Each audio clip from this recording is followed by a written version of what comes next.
Et ça continue encore et encore. Le CAC 40 qui enchaîne les séances de baisse sous les 5900 points, 5850 points au moment où on se parle, à l'unisson d'ailleurs des marchés boursiers qui sont dans le rouge après cette réunion de la Fed. Bonjour John. Bonjour David. John Plassard pour la Banque Mirabeau. Le bel été boursier semble tellement loin. On a un peu quand même le sentiment qu'on se dirige vers un automne qui va être compliqué sur les marchés boursiers.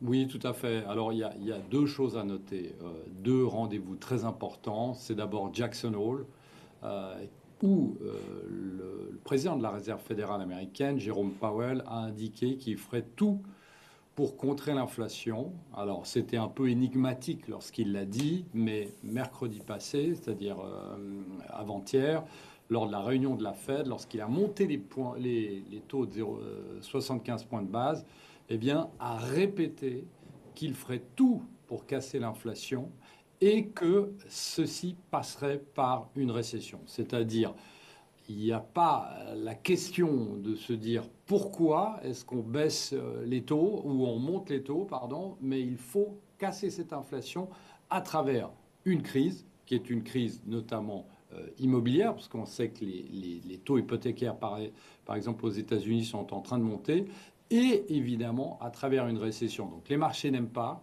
Depuis Jackson Hole, depuis la confirmation mercredi, eh bien, on a des marchés qui baissent.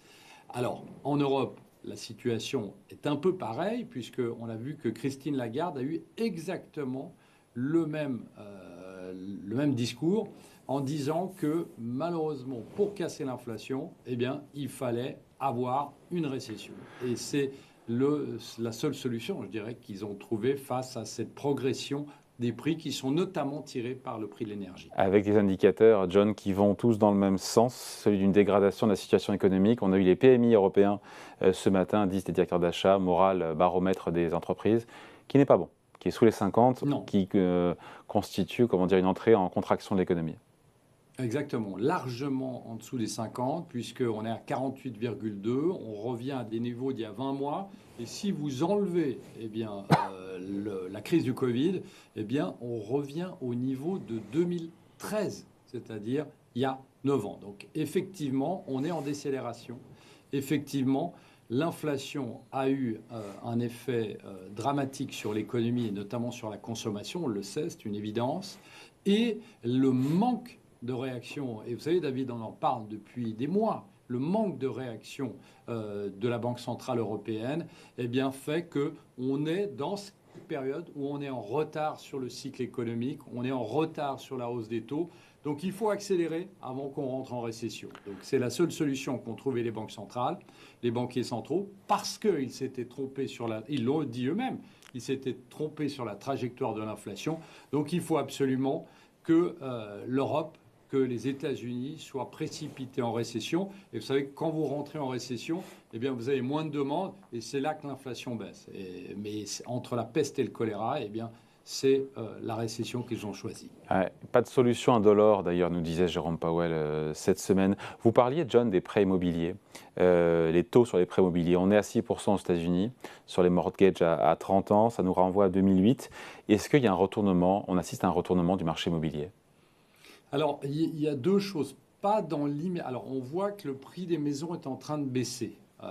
Maintenant, ce qui est assez logique, mais il ne faut pas oublier une chose, c'est qu'on a eu une situation assez extraordinaire durant le Covid, puisque tout le monde a voulu acheter une maison et que le nombre de biens immobiliers sur le marché est toujours très faible. Donc, ce qui explique pourquoi les prix baissent doucement. Maintenant, on a vu que sur le prix des loyers, eh bien, les loyers avaient continué de monter et c'est là où on va avoir une cassure. Pourquoi? Parce que les personnes qui, notamment, renégocient leur loyer ou les personnes qui renégocient leur taux hypothécaire, eh bien, vont voir la facture beaucoup plus salée. Et c'est pour ça, d'ailleurs, que Jérôme Powell le dit textuellement. Il dit mercredi eh bien, qu'on va avoir potentiellement, alors avec un petit potentiellement, eh bien, une crise immobilière aux États-Unis due à la hausse des taux hypothécaires. Et la Fed l'assume, elle assume un retournement du marché immobilier, elle assume parce qu'il faut calmer l'inflation, la faire revenir à 2%. Elle assume aussi de faire dégonfler Wall Street. C'est totalement assumé. Elle s'en fiche désormais d'une baisse des actions, des obligations ou jusqu'à un certain point. Aujourd'hui, elle s'en fiche et elle prend totalement en exemple Paul Volcker, qui était l'ancien chef de président de la Fed dans les années 80. Et on se souvient que Paul Volcker, pour casser l'inflation qui était très forte et qui était aussi due notamment à la hausse du prix du baril, avait fait progresser les taux d'intérêt de 6% à 20% en l'espace de quelques mois. Et après, elle les avait rebaissés pour les remonter. Donc ici, ça avait eu un Dans des effet sur proportions l'inflation. absolument démentielles, rien à voir avec ce qu'on vit aujourd'hui, hein. Ah non, du tout, du tout. On était passé la même année de 6 à 20, de 20 à 9 et de 9 à 20 dans la même année. C'est Avec des absolument paliers fou. par réunion de plusieurs points de pourcentage. Tout à fait, oui. En trois réunions, les taux avaient baissé de 20 à 9, ce qui paraît hallucinant, puisqu'aujourd'hui, 75 points de base paraissent Déjà des mesures incroyables colossales. Ouais. en termes de hauteur. Alors, l'effet avait été de casser l'inflation. Effectivement, l'inflation avait été cassée, mais on avait eu un marché boursier qui n'avait pas aimé et on avait surtout eu un taux de chômage qui avait littéralement explosé. Ce qui est assez normal. Et c'est pour ça qu'aujourd'hui, avec un taux de chômage qui est considéré comme le plein emploi aux États-Unis, Jérôme Powell prend le choix de dire, il y aura plus de chômeurs, mais ça va casser l'inflation. Alors, est-ce que c'est un bon choix? C'est évidemment l'histoire qui va nous le raconter. Mais le modèle aujourd'hui, Jérôme Powell, c'est vraiment Paul Volcker. Et ici, à l'époque, il n'était pas du tout aimé, comme Jérôme Powell ne l'est pas de certains politiciens qui lui reprochent de remonter les taux trop rapidement. C'est l'histoire qui nous racontera, effectivement, et l'histoire assez courte, puisqu'on verra à la fin de cette année ce qui va se passer sur la croissance économique américaine et surtout sur le taux de chômage.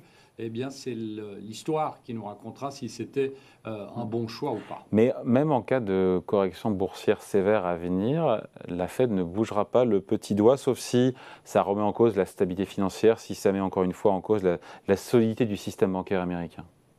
Tout à fait. Vous savez, aujourd'hui, Jérôme Powell et la Fed met en pratique ces deux mandats qui sont la stabilité des prix. Il n'y a pas du tout de stabilité des prix aujourd'hui.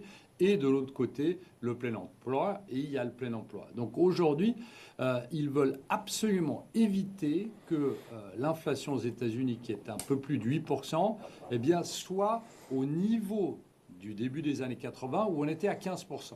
Donc aujourd'hui, même si le marché boursier devait baisser de 20%, si le S&P devait baisser encore de 20%, Jérôme Powell a dit clairement qu'il prendrait le choix de monter les taux parce que l'inflation est la pire des choses qu'on peut avoir et bien pire qu'une correction des marchés financiers.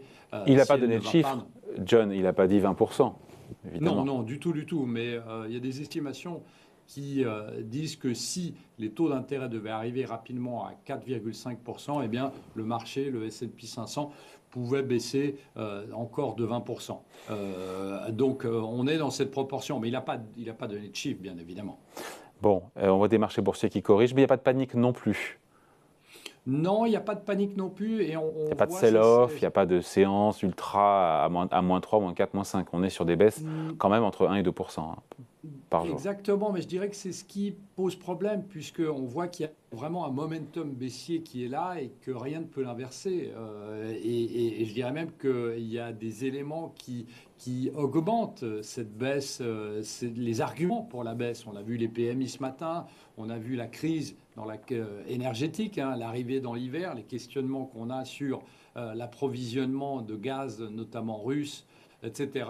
Et donc, on voit ici que en Europe, les marchés ne sont pas si chers que ça comparé aux États-Unis, mais ça reflète une rentrée en récession imminente. Ça reflète aussi un euro qui est très faible, l'euro qui est sous pression ce matin, notamment face au dollar, où effectivement, il est difficile aujourd'hui de jouer un rebond des marchés parce que on a cette volonté qui est nouvelle, je le répète, des banquiers centraux de tout faire pour casser l'inflation, quoi qu'il advienne, c'est-à-dire que la croissance économique s'effondre et que les marchés, potentiellement, baissent fortement. Ouais, et c'est ça qui est dingue, on finit là-dessus. John, c'est qu'avec un PER, on m'a dit, je ne sais pas si c'est combien, de 10, de 10, de 11, de 12 sur le CAC 40, tout le monde devrait se précipiter parce que historiquement, c'est pas cher et pour autant, personne n'en veut. C'est le paradoxe. Tout à fait. Si vous prenez les prix sur bénéfices globalement en Europe, ils sont à 12 fois, et alors qu'aux États-Unis, on est à quasiment 19 fois. Et on voit qu'il y a un décalage historique entre la valorisation aux États-Unis et en Europe, mais personne n'en veut parce qu'on se dit une chose, c'est que si on rentre en récession, eh bien, des secteurs qui tiennent toujours, comme les secteurs de l'énergie par exemple, ben, sont des secteurs qui sont à risque. Donc ici, on est dans une situation, on ne se dit pas c'est pas cher, on se dit que ça peut être encore moins cher. Et c'est ça le problème, effectivement. Allez, merci beaucoup. Explication, décryptage, point de vue signé John Plassard pour la Banque Mirabeau. Merci John. Merci David. Salut.